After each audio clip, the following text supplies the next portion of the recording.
Sir పొలిటికల్గా start అయింది, political దగ్గరనే ఆగి ఉంటే ఎవరికి ఇంత ప్రాబ్లం అవ్వకపోయేది సార్ యాక్చువల్లీ. కానీ ఒక హీరోయిన్, ఇద్దరు ప్రముఖుల హీరోయిన్ల పేర్లు బయటకు రావడము, ఆఖరికి సమంత అండ్ నాగ చైతన్య విడాకులు అవ్వడానికి కూడా ఈ ఫోన్ ట్యాపింగే కారణం అన్నట్టుగా అయితే మాట్లాడుతున్నారు. అసలు ఈ ఫోన్ ట్యాపింగ్ స్టార్ట్ అయింది ఎక్కడ సార్? ఇప్పుడు నేను ఒక మాట అంటానమ్మా, ఇప్పుడు యాక్చువల్గా ఐఏఎస్ అండ్ ఐపీఎస్ వాళ్ళకి పెట్టింది ఏంటంటే రాజ్యాంగాన్ని IAS and IPS and IRS మొత్తం టోటల్గా దేశాన్ని నడపాలి, ఈ ఆర్థికంగా నడపాలి. వాళ్ళకి రాజకీయ నాయకులతో సంబంధం లేదు. రాజకీయ నాయకులు ఈ గవర్నమెంట్ 5 సంవత్సరాలు ఉంటుంది, ఇంకో గవర్నమెంట్ 5 సంవత్సరాలు వెళ్ళిపోతుంది. కానీ ఏమైపోయిందంటే దురదృష్టము మనకి ఏంటో రాజకీయ నాయకులకు అడాప్ట్ అయిపోతారు. ఒక సీఎం ఉంటే లేకపోతే ఎవరైనా హోమ్ మినిస్టర్ ఉంటే వాళ్ళకు ఉంటే అయిపోతారు. ఎమ్మెల్యే వచ్చి ఉదాహరణకి మీకు మాట చెప్తా, ఒక ఎమ్మెల్యే ఉంటే ఆ ఎమ్మెల్యేకి అక్కడ సీఏలు ఎంతమంది ఉన్నారో ఎస్సీలు ఎంతమంది ఉన్నారో ఆ ఎమ్మెల్యేకి చెప్పకుండా వేయకూడదు. ఇది నేను ఎప్పుడో వ్యతిరేకించాను, కాంగ్రెస్ గవర్నమెంట్లోనే వ్యతిరేకించాను. ఈ కాంగ్రెస్ గవర్నమెంట్ కాదు, నేను ముందే 2004లోనే వ్యతిరేకించాం. ఎందుకంటే ఆ రోజు ఒక సీఏని ఎప్పుడైతే ఎమ్మెల్యే చెప్పు చేతుల్లోకి వచ్చాడో ఆటోమేటిక్గా మీకు అక్కడ చట్టాన్ని సపోర్ట్ ఎలా చేస్తుంది అనేది ఒకటి అయిపోయింది. అయితే తర్వాత వీళ్ళు ఎప్పుడైతే రాజకీయ నాయకులు అడాప్ట్ అయ్యారో ఇప్పుడు ఐఏఎస్ అండ్ ఐపీఎస్కి వస్తేప్పటికి ప్రభాకర్ రావు గారికి వాళ్ళు ఒక నాయకుడు అవ్వచ్చు, మేబీ బీఆర్ఎస్ నాయకుడు ఎవరైనా అవ్వచ్చు, లేకపోతే ఇంకా అవ్వకపోవచ్చు. ఆ గవర్నమెంట్ వాళ్ళు డీజీపీ గారికి కానీ అడిషనల్ డీజీపీ గారికో డీజీ గారికో ఒక ఇంటెలిజెన్స్ రిపోర్ట్లో మనకి ఇది కావాలని అడిగారు. కాకపోతే ఒక తప్పు ఏంటంటే చట్టం ఏం చెప్తుందంటే మనం ఎప్పుడు ట్యాపింగ్ చేయాలంటే ఒక ఉగ్రవాదులను మన దేశానికి తేడా వచ్చినప్పుడు, మన దేశానికి మనకి ఇబ్బంది కలుగుతుందా ఉన్నప్పుడు కేంద్ర హోంశాఖకు మన సమాచారం ఇచ్చి వాళ్ళు పలానోళ్ళ నెంబరు పలానోళ్ళ ట్యూబ్ చేస్తున్నాం, ఎందుకు చేస్తున్నాం, దేని చేస్తున్నాం నోటు పెట్టి దాన్ని మనం చేసి ఆ రిపోర్ట్ సబ్మిట్ చేయాల్సిన బాధ్యత వాళ్ళ మీద ఉంటుంది. ఇది నాకు తెలిసిన, నేను 1వ క్లాస్ కూడా చదవలేదు, నాకున్న మిడిమిడి జ్ఞానం. కానీ ఇప్పుడున్న ఐపీఎస్లు మరి చదువుకున్నారు, పట్టాలు కట్టారు. మరి ప్రణతిరావు గారు అన్న ఆయన మన చట్టం, ఆయన ఆల్రెడీ మరి భుజంగరావు గారు, అలాగే కిషన్ రావు గారు, అలాగే మరి తిరుపతి అన్న గారు, వీళ్ళందరి మీద 3 సంవత్సరాల క్రితమే చెప్పాను. వీళ్ళు గవర్నమెంట్కి తొత్తులుగా గవర్నమెంట్కి పబ్బుల దగ్గర దందాలు కలెక్ట్ చేస్తున్నారు, పబ్బుల దగ్గర బెదిరించి డబ్బులు వసూలు చేస్తున్నారు. డ్రగ్స్ ఏవైతే ఉన్నాయో డ్రగ్స్ దాంట్లో భుజంగరావు మెయిన్ వ్యక్తి. ఇలా డ్రగ్స్ అన్ని కూడా మొత్తం మెయింటైన్ చేస్తుంది. రాడిసన్ బ్లూ క్లబ్లోని కూడా ఈయన మెయిన్ వ్యక్తి, అప్పుడు సీఏగా ఉన్నాడు.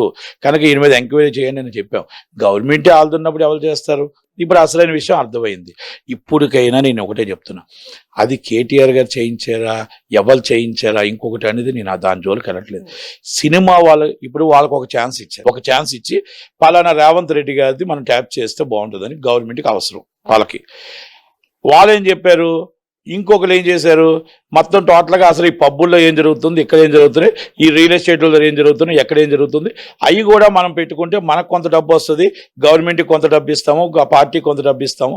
అదే గవర్నమెంట్ అంటే పార్టీకి కొంత డబ్బు ఇస్తామని వాళ్ళు ఇంకొక దారికి వచ్చారు. వాళ్ళు అక్కడి నుంచి వచ్చేటప్పుడు ఈ మొత్తం టోటల్ సినిమా ఫీల్డ్లో కూడా ఒక వ్యక్తికి ఇష్టం అనుకోవచ్చు, ఆ పార్టీలో ఉన్న వ్యక్తికి ఇష్టం, బాగా ఇష్టపడి మాకు పలానా అంటే నాయకుడు తలుచుకుంటే ఏముంటుంది, పలానాల వ్యక్తి వాళ్ళు ఏం చేస్తున్నారు ఏంటో కావాలి అనేది దాని మీద ఒక ఆడవాళ్ళు కూడా ట్రాప్ చేశారని తెలుస్తుంది. అది ఎంత నిజం ఎంత అబద్ధమో ఇన్వెస్టిగేషన్ నడుస్తుంది కాబట్టి దానికోసం మనం డిస్కషన్ చేయకూడదు. కానీ మీరు సమంత గారి పేరు పెట్టారు, నాకు తెలిసి సమంత గారి పేరా లేకపోతే ఇంకొకరి పేరా ఇంకో సినిమా వాళ్ళని ట్రాప్ చేశారనేది ఇన్వెస్టిగేషన్ అవుతుంది కాబట్టి దానికోసం మనం మాట్లాడకూడదు. కానీ ఇలాంటి విషయాలు ఇలాంటివి చేస్తే తప్పా కాదా అనేది ఒక్కసారి ఆలోచించుకోవాలా. ట్యాప్ చేసే వాళ్ళు ఒక్కరు కూడా వాళ్ళ కుటుంబం ఉంటుంది, అది రేవంత్ గారి కుటుంబం అవ్వచ్చు, ఇంకోళ్ళు అవ్వచ్చు, వాళ్ళ భార్య పిల్లలకు కూడా ఇలాగే ట్రాప్ చేసి ఏమవుద్ది అనేది ఆ రికార్డింగ్ చేసిన పోలీస్ డిపార్ట్మెంట్ వాళ్ళకి తెలుసుకోగలగాలి. ఎందుకంటే రేపు ఉదయం ఈరోజు చర్లపల్లి జైలుకి ఎందుకు వెళ్ళాం, మా భార్య బిడ్డలో మాకు 62 సంవత్సరాలు మాకు ఒక కాకి డ్రెస్ ఉందనుకునే వాళ్ళని అతి తక్కువ టైంలో మధ్యలో మమ్మల్ని చర్లపల్లి జైలుకి ఎందుకు తోశారు? మేము ఎంతోమంది చర్లపల్లి జైలుకి తోసామే, మమ్మల్ని ఎందుకు జైలుకి తోశారు? రేపు ఉదయం మా పిల్లలకి ఏం సమాధానం చెప్తాం, మా పిల్లలు స్కూల్లో ఏం సమాధానం చెప్తారు? అదే మా పిల్లలు అందరూ కూడా ఏం చెప్తారు, అది ప్రభాకర్ రావు గారు అవ్వచ్చు, కిషన్ రావు గారు అవ్వచ్చు, లేకపోతే ఇప్పుడు వీళ్ళందరూ కూడా చెప్పిన వాళ్ళు అవ్వచ్చు. మేబీ అది ఒక్కసారి అర్థం చేసుకుంటే దాన్ని రాజకీయ నాయకులు నిజంగా అరెస్ట్ చేయాలి. నాకు తెలిసిన సమాచారం ప్రకారం టుమారో రాజకీయ నాయకులకి ఇన్వెస్టిగేషన్ పిలుస్తారని అనుకుంటున్నా. ఆ అనుకున్న దాంట్లో అన్నీ ఉంటే మళ్ళీ మీకు ఫర్దర్గా నేను చెప్తాను. కానీ సినిమా వాళ్ళని సిగ్గుతో తలదించుకోవాలా. ఇప్పటికీ కూడా ఒక్కరు కూడా దీని మీద స్పందించకపోవడం కానీ, దీని మీద ఖండించకపోవడం కానీ, అలాంటి వ్యక్తితో మనం స్నేహం చేసామే, అలాంటి వ్యక్తితో మనం బ్రో అన్నామే, అలాంటి వ్యక్తితో మనం అయ్యో మనం రాసుకొని పూసుకొని తిరిగామే, అన్నింటిలో మనం ఉదయం లెగిస్తే ఆయన్నే మన ఈవెంట్లకు తీసుకొచ్చామే అన్న ఆలోచన వీళ్ళకి ఏమాత్రం ఉంటే ఇప్పటికైనా వాళ్ళ పేరు పెట్టి డైరెక్ట్గా ఖండించి సీరియస్గా యాక్షన్ తీసుకోమని అసోసియేషన్లు కానీ అవి చెప్పాలి. మరి చెప్పుతాయని నేను అనుకోవట్లేదు. రేవంత్ రెడ్డి గారు అయితే వెరీ సీరియస్గా ఉన్నారు, సీరియస్గా యాక్షన్ అయితే తీసుకుంటారు. మా సినిమా వాళ్ళకి ధైర్యం ఉంటే అది చెప్పేవారు, మా సినిమా వాళ్ళకి ధైర్యం లేదని మాత్రం నేను చెప్పగలుగుతాను.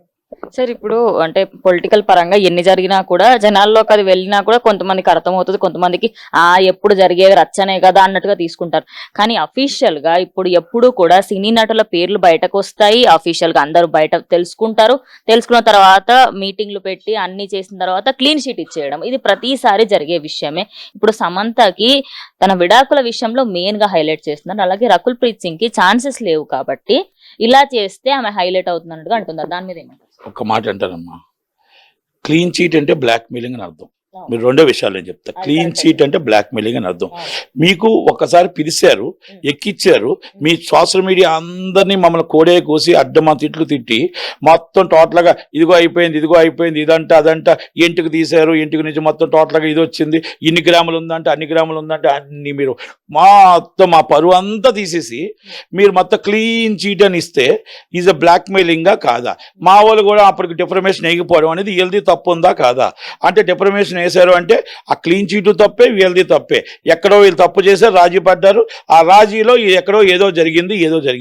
మీకు ఎన్ కన్వెన్షన్ గోడ ఎందుకు గుద్దారు, మళ్ళీ ఆ ఎన్ కన్వెన్షన్ వెనక్కి ఎందుకు తీసుకున్నారు? ఇక మళ్ళీ ఆల్రెడీ అయ్యప్ప సొసైటీ మొత్తం టోటల్గా ఒక బిల్డింగ్ ఎందుకు గుద్దారు, మళ్ళీ వెనక్కి ఎందుకు తీసుకున్నారు? ఇవన్నీ క్లీన్ చీట్లు ఎలాగొచ్చాయి? 10 సంవత్సరాలు కేసీఆర్ గారి పాలనలో ఎలాగొచ్చాయి? ఇవన్నీ లొంగ తీసుకునే తత్వం అంటారు.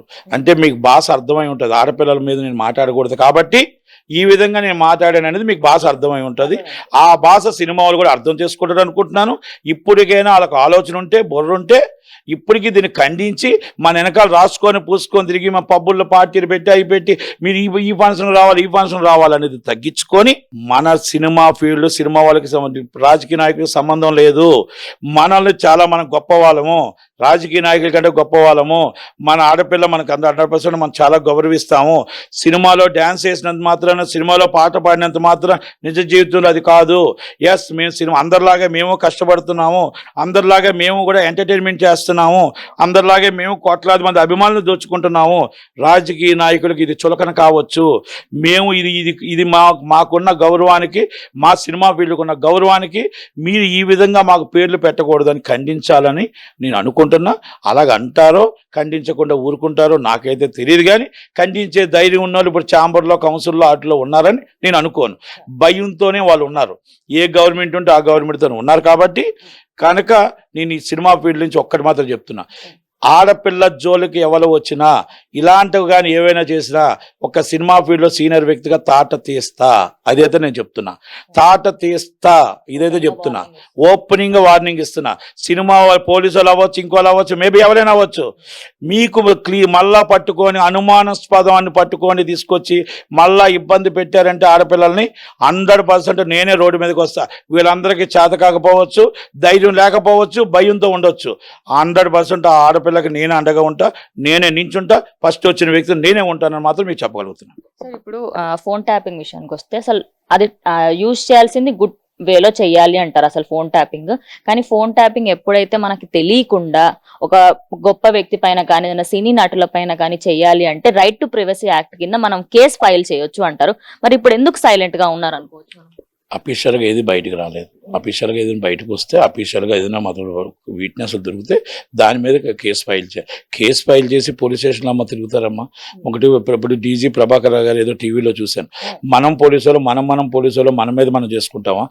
అప్పుడు ఆ నాయకులు అలా చెప్పారు, ఇప్పుడు మీరు నాయకులు చేస్తున్నారు కదా బ్రదర్, మనం అందరం ఒకటే కదా అంటే, మనం అందరం ఒకటే కదా అంటే ప్రజలే వేరా అంటే, కాకి డ్రెస్ ఇచ్చింది ప్రజలు, జీతం ఇస్తుంది ప్రజలు అంటే, మీరు చేస్తున్న తప్పులకి ప్రజలను బాధ్యులు చేస్తారా?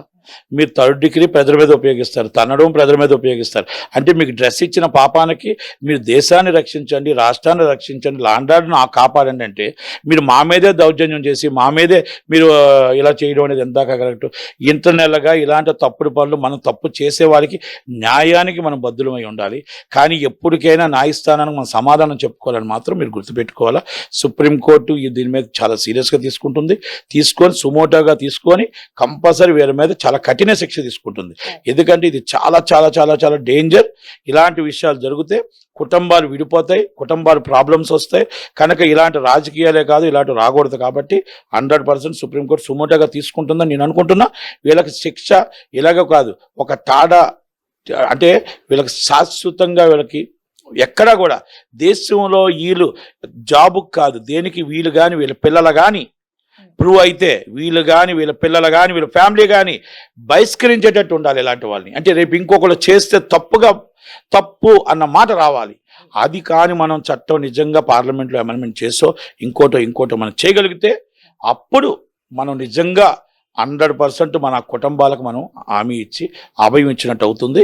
కనుక ఇలాంటి వాళ్ళని వీళ్ళ ఫ్యామిలీని వీళ్ళ పిల్లల్ని ఇన్ ఫ్యూచర్ దేశం నుంచి బహిష్కరించాలనేది మాత్రం నేను చెప్తా. సార్ ఫైనల్ గా మనం చూసుకుంటే అంటే ఫోన్ ట్యాపింగ్ విషయంలో స్టార్టింగ్ ఫస్ట్ కేటీఆర్ గారి పేరు రావడం జరిగింది. కేసీఆర్ గారి పేరు ఎక్కడ వినిపించట్లేదు. అలాగే రీసెంట్ గా మనం చూసుకుంటే కవిత గారు కూడా అరెస్ట్ అయ్యారు, ఇప్పుడు తిహార్ జైల్లో కూడా ఉన్నారు. అంటే ఇప్పుడు ఈ కేసు పైన ఫోన్ ట్యాపింగ్ మీద కేటీఆర్ గారు అరెస్ట్ అయ్యే అవకాశాలు ఉన్నాయంటారా? ఏమన్నా మీరు కేసీఆర్ గారినా కేటీఆర్ గారు చెప్పలేమమ్మా. తప్పు చేస్తే అరెస్ట్ చేస్తారు. తప్పు చేస్తే ఏముంది? చెంచులగూడ ఒకరికి వెళ్ళిపోయింది, చెంచులగూడ పోలీసు వాళ్ళు వెళ్ళారు, జీఆర్ జైలు వెళ్ళారు. ఎవరైనా తప్పు చేస్తే కంపల్సరీ అరెస్ట్ అవ్వాల్సి వస్తుంది. హరీష్ రావు గారు ఏదో తప్పు చేశారంటున్నారు, సంతోష్ రావు గారు ఏదో సపోర్ట్ చేశారంటున్నారు. తప్పులు 10 సంవత్సరాల నుంచి చేసుకుంటూనే వచ్చారు. నాకు తెలిసి కేసీఆర్ గారు తప్ప